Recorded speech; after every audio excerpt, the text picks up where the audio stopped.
I'm Susan Colley, and welcome to You're Not Alone, Surviving Your Child's Disability. Being bullied makes a child feel helpless and isolated, especially a child with a disability. Here to discuss bullying, its effects, signs, and risks are Catherine Mays, Autism Project Advocate for Massachusetts Advocates for Children, and Valerie McIver, Young Adult Fellow, and also at the Massachusetts Advocates for Children. Hi, welcome. Hi. Hello. Nice How to are see you? Hi. Good. The first question is, what are some warning signs that your child with a disability is being bullied? Well, that's a really good question, Susan, and it's different for every child. Mm-hmm. So any kind of anxiety about going to school would be an indication. Suddenly, if your child does not want to get on the bus would be a good indication. Mm-hmm. Even a child that does not speak, has no language, their behavior can tell you that they're worried about something occurring. Mm-hmm. So watching for changes in behavior would be really critical. Okay. And that can be on particular days, because if Tuesday is gym day, And your somebody child at the exactly, gym. and your child starts showing some anxiety, that would be a good sign. Also, to notice if things start being missing, backpacks or personal Well, that's belongings. an interesting thing to think about. I never thought of that, the bully taking things. Exactly, and I know that happens. That backpacks get dumped, clothing gets torn sometimes, but it's not the obvious indicators that we would imagine, like bruising or a child coming home and having tears on their faces. It can be a lot of nonverbal communication, Mm-hmm. and that's what parents should watch out for, particularly with nonverbal children. Okay. With verbal kids, I think listening really hard. If you notice that your child is suddenly not talking about the lunchroom when they were happily talking about the lunchroom, that would be another indicator. Right. And Val, I don't know, what in your experience, did you come home sharing immediately if things were not right at school? When I was bullied, I knew that there was something wrong with my experience at school. Mm-hmm. But it took me a while to realize what specifically was throwing me off about school. So I would just come home, and even though I was in a safer space, I'd say, I just react really negatively, or too big of a reaction for any situation that wouldn't normally throw me off. And my parents would say, "Is something bothering you?" And I'd say, "I don't know," or "No," or Mm-hmm. something that didn't really help the situation because I might not even know. Right. So a student that I worked with, that I was the advocate for, was crying at night and became fearful of being left alone in her room. Wow. And so her parents noted that, Mm-hmm. and that was the first indication that they had. So Wow. even if you're as articulate as Val, Right. you may not know how to describe what's happening. Well, my daughter is the same way. She doesn't know how to describe things, and sometimes she just says, if you ask her what's wrong, she'll say, "I'm good," or Right. something like that, and so it's very difficult to Right. tell what's going on with her. What are the psychological and behavioral risks for a child with a disability who's being bullied? Oh, they're huge. I work in the higher end of the autism spectrum Mhm. mostly, and I see kids who are refusing to go to school at all. I see kids who are not able to access the curriculum in school. I see kids who experience real trauma by being bullied, and they're needing cognitive behavioral therapy to help them to get past it. Wow. And they're also needing to be taught what is bullying and how to respond to it. And I know, again, Val, you've had the experience of being bullied. And what was the long-term impact on you? I think the long-term effect has more to do with just not trusting your gut anymore. You think, well, if everybody's saying to me that I'm X, Y, and Z, and those are all negative X, Y, and Z's, by the way, Mm-hmm. then you think, well, I must be those things because you're younger and you just don't know any Right, better or any right. different. And then when I got older, it was the same thing. I started not trusting that I could be a good person anymore, because I thought that since they didn't think so, they must be better than me, and so on. Right. Can you clarify then what exactly is bullying? Yes. Under the law, bullying is repeated incidents which make a student feel unsafe at school, which make them unable to access the curriculum, which make them feel threatened.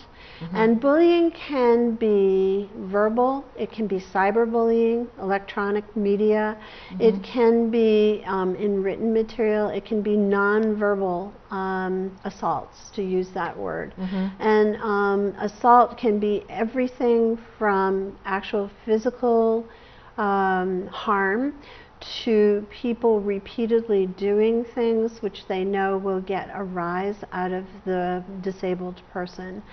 So in one school that I was working with a client, students had figured out if they all dropped their pencils or if they bumped into the child, they would eventually get a rise out of him. And that's what they were after, was the rise. Yep. And it was very, very complicated for that child. And the kids knew, and they would still go after it. Wow. My son's own case, it was staff at the school that he was at who bullied him. And You're kidding. No, I wish I was, but I'm not. And they frequently use the R word to address him until it became clear to us, and we put a stop to it. Wow. But even, there was this big question about, well, was my son telling the truth? Did he understand what was being said to him?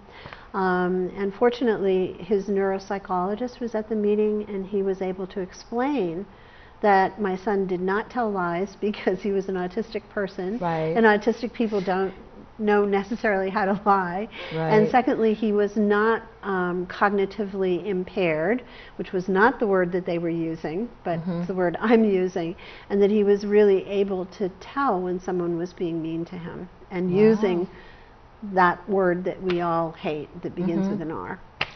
Is teasing part of bullying, or is that something separate? I think it's actually the same. It's a matter of how much it gets escalated. And for a person on the autism spectrum who doesn't necessarily understand social pragmatics or understand what people are saying to them, to be teased can feel like bullying. Right. And if it feels like bullying and you feel like you're being intruded on, you still need to be taught how to navigate that. Right. And that's not what happened to you initially, right? Nobody taught you initially how to handle it. I wish I had had the experience of there being a bullying curriculum when I was younger, but there just wasn't. Yeah. Is there now? Well, now that I've graduated from high school, I've learned a lot about bullying through just doing the various things that I do with Massachusetts Advocates for Children. Yeah. But as far as experiencing, I'll do a lot of reflecting, because that's how I learning from my past. But to answer your question, in 2010, in Massachusetts, all schools were obliged to develop an anti-bullying curriculum for all students. And also to use the process of team meetings and IEPs to remediate any kind of bullying, and to give skills and to help students to understand how to be safe. Right. Do you believe that children with disabilities are more inclined to suffer from extreme depression and anxiety, and also have some suicidal tendencies? Do you want to answer that? You know, I think you should go first, and then I'd be happy to answer that. It's been in my casework, that's exactly what I've seen. I've seen, I worked for a student in Boston, and he was repeatedly bullied, and then he wanted to injure himself. Not everybody does that, right. But it does happen. But it damages kids with disabilities, I think, in a different way, because they don't have the natural supports that typical kids have, Right. because they're less likely to have a full range of friends, full range of people with whom they're intimate and who are going to watch their backs. It's mostly staff. And it's mostly staff that they interact with. Right. So one of the parts of the bullying law that I think is really interesting is to make sure that the IEP team looks for an opportunity within the school to have a student participate in an activity as a leader, potentially, or as someone who has a strength in that area. So for my son, his strength was in sports.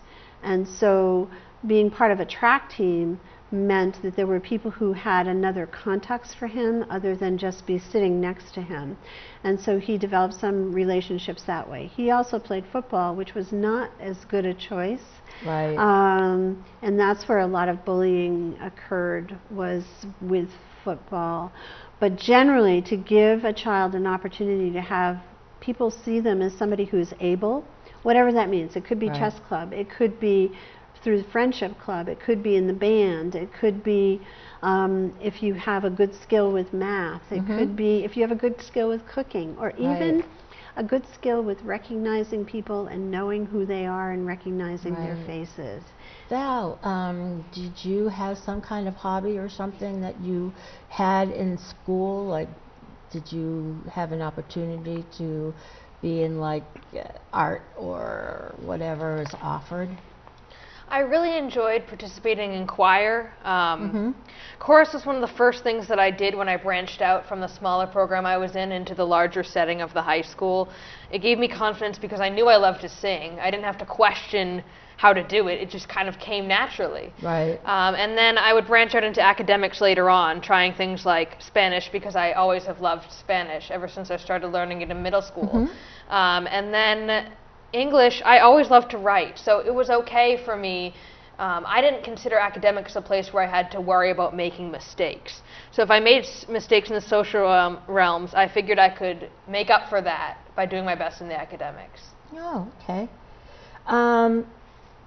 If a child with special needs is not aware of being bullied, but you know that your child is being bullied, what can parents do to handle the situation? The most important thing is to create a paper trail of your concerns as a parent or your concerns as a student. I worked in a particular with a particular family where their child was being bullied on the bus and didn't really understand it, but the parent kept track by sending an email into the school every day. They weren't confrontational emails, but they were, you know, she has come home today and she's crying and she's clearly anxious about something, or she's saying that this girl is mean to her. And we talk about it as a case study at MAC. And to resolve the bullying took 3 team meetings and 2 mediations. But when we walked into the first mediation and there was a pile of paper this thick about incidents that had happened, it was so powerful.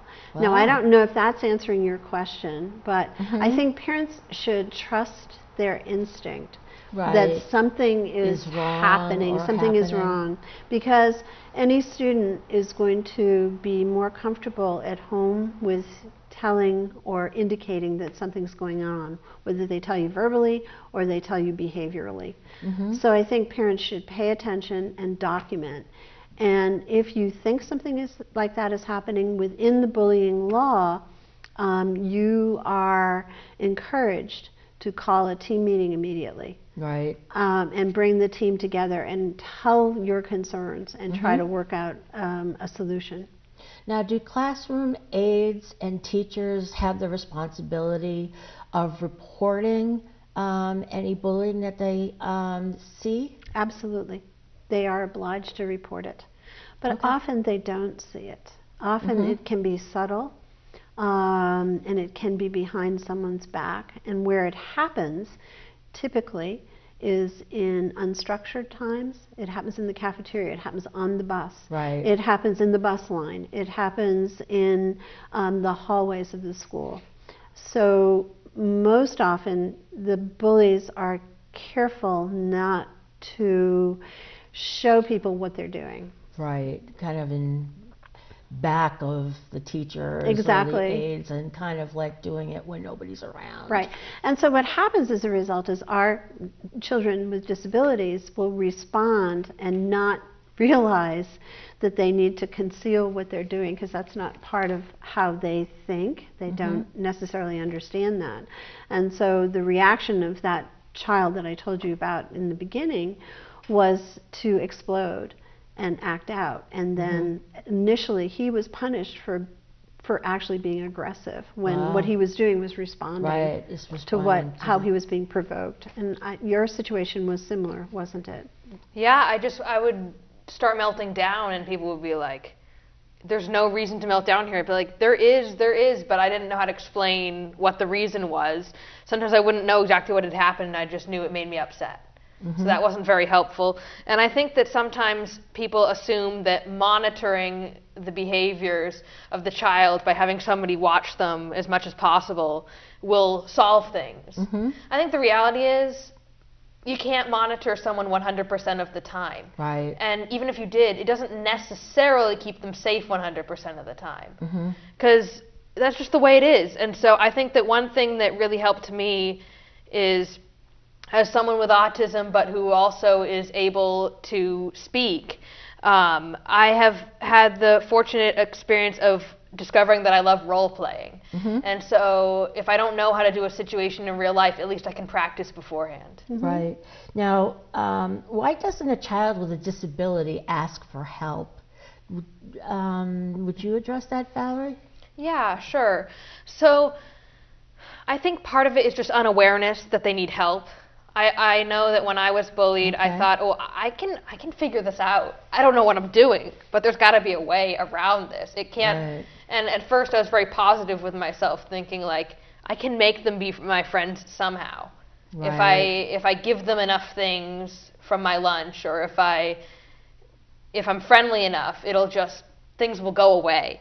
Or you laugh at their jokes, things, or try to dress like them, or Right. anything like that. It didn't really do the problem. It didn't fix the problem though. So eventually, I just remember one time I walked into my therapist's office and said, look, this is a problem, but I can't really describe to you what the problem is. I just know I have a problem.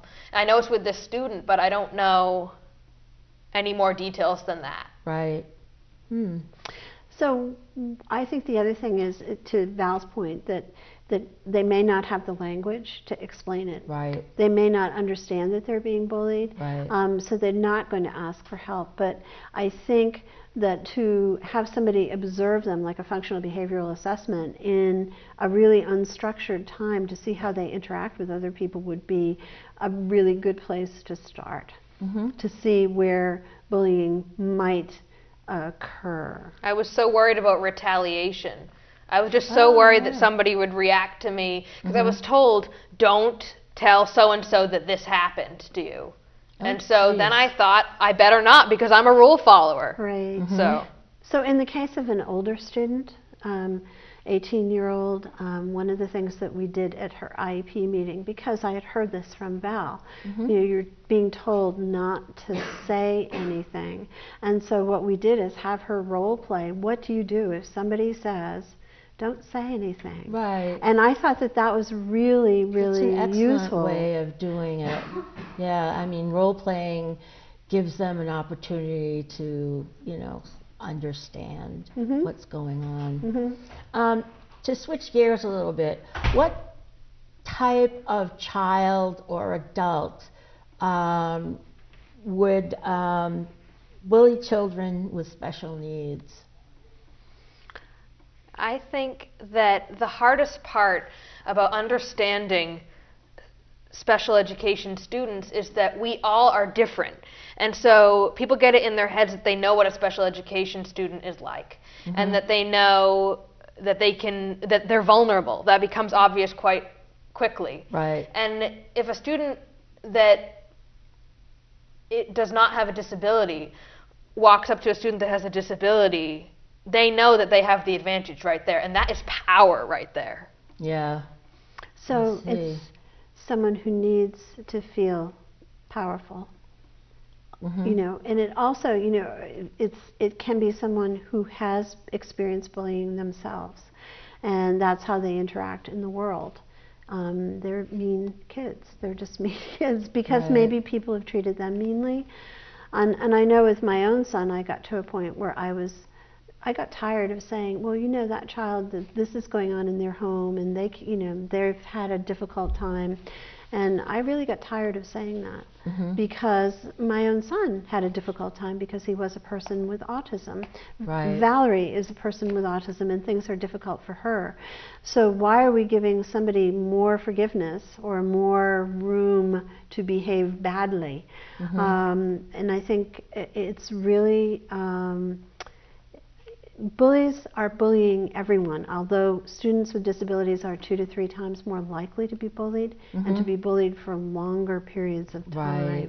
Because the child or the person that's being bullied doesn't quite understand, and it takes a while for them to catch on. Correct. Yeah. There's this challenge with awareness, this big theme that people think that they know who a special education student is, and that obviously, since the special education student is acting differently than them, that the majority, since they don't act special education, the typical peers, they think, oh, that person stands out in a bad way, so they're less smart, they're less able. And sometimes, in some ways, I am less able. I have a disability, Right. but I am doing my best every day just like everyone else, and I will continue to do that.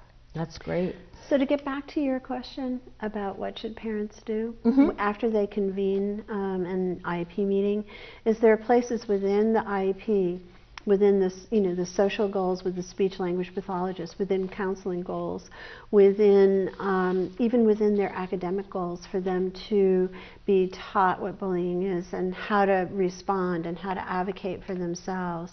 And I think another thing that's really critical is creating a pass to a safe person. And I think the student needs to tell us who that safe person is, or to indicate Right. who that safe person is. And it could be a guidance counselor, it could be a speech language pathologist, it could be the principal, but there has to be someone who understands, they can confide in, and who understands the disability. Right. Now, speaking of IEP or ISP, because adults, children get abused and they get bullied as well. What can the ISP or the IEP put in place to keep the bullying to a minimum? So within the IEPs now, because of the law, if you're a student who is vulnerable to being bullied because you have social pragmatic difficulties, if you're on the autism spectrum, it's understood that you absolutely need to raise this issue about your vulnerability to bullying at the IEP team meeting. But all students with disabilities, that question should be asked. Is this student vulnerable to bullying, and how? And then within the IEP, find places to make it clear that the student is vulnerable and what it is that they need, and benchmarks within goals to help them gain skills. Okay. Why does bullying behavior, or when does bullying behavior cross the line into disability harassment? That's when language is used, or someone uses body language to mock the person based on their disability. So a very simple example would be someone following another student who walks with difficulty and mimics that walk. I think personally, people who manipulate persons on the autism spectrum because of their social pragmatic difficulties, I think that you could say that it's both disability harassment and bullying. But there is a letter on the Office of Civil Rights, because that's when you are talking about harassment based on disability, is with the Office of Civil Rights, because there are laws that are in particular to address that issue. And on the Office of Civil Rights website, there is a Dear Colleague letter that is October. And within that letter, there's an extensive description of what harassment based on disability is and what you can do if that happens. Right. Just quickly, how does cyberbullying affect a child with a disability? Do you want to talk about that? Well, I think it's pretty frequent that this can happen. In this day and age, I think a lot of people, both disabled and non-disabled, will log into somewhere like Facebook and say something along the lines of anything that they shouldn't say in real life. But because it's one step removed, you don't have to look at the person's reaction, you don't have to hear their response, it just seems safer to do so. So I just think it's really dangerous. I really do. And it's happening with greater frequency. And right. Do you think it's something that they can spread the word faster, or something like that, when they're on their computer or their phone or whatever, that it's, the bullying kind of spreads? Well, I think it's what Val said. I think that it is a way in which people communicate now, and without having someone directly there, people feel freer to say whatever they want to say. People forget that there's a witness. Right. And interestingly, all of that can be found. So if somebody is doing that, in particular to a student with a disability, right, then they can find it easier. You can find that, and that's evidence, and that's really important. I also think that it is much more prevalent. We get calls frequently at MAC about students who are being cyberbullied, and it's horrific. And the impact on the people who are being targeted is they become fearful because they understand it's a whole school community. Right. Now, just quickly, what are some tips for parents to avoid or stop bullying from happening? I think the first thing is to trust your instinct. If your child's behavior is changing, reach out to the school, to whomever it is in the school that is your team chair. Convene meetings. I think it's important to talk to other parents, because often you find out that bullying is going on from other people's children through their parents. Right. I think to role play at home, how to interact with someone, and if somebody says something like that to you, what can you respond? How can you respond? And I think finding ways for students to be seen as having social credentials or social credibility in some way in the school, like Val with chorus, right, is hugely important. Yep. Okay. Well, thank you very much for You're welcome. coming today. I appreciate it. And parents of children with disabilities can prevent or stop bullying by becoming aware and observant of your child's learning environment and extracurricular activities. See you next time on You're Not Alone, Surviving Your Child's Disability.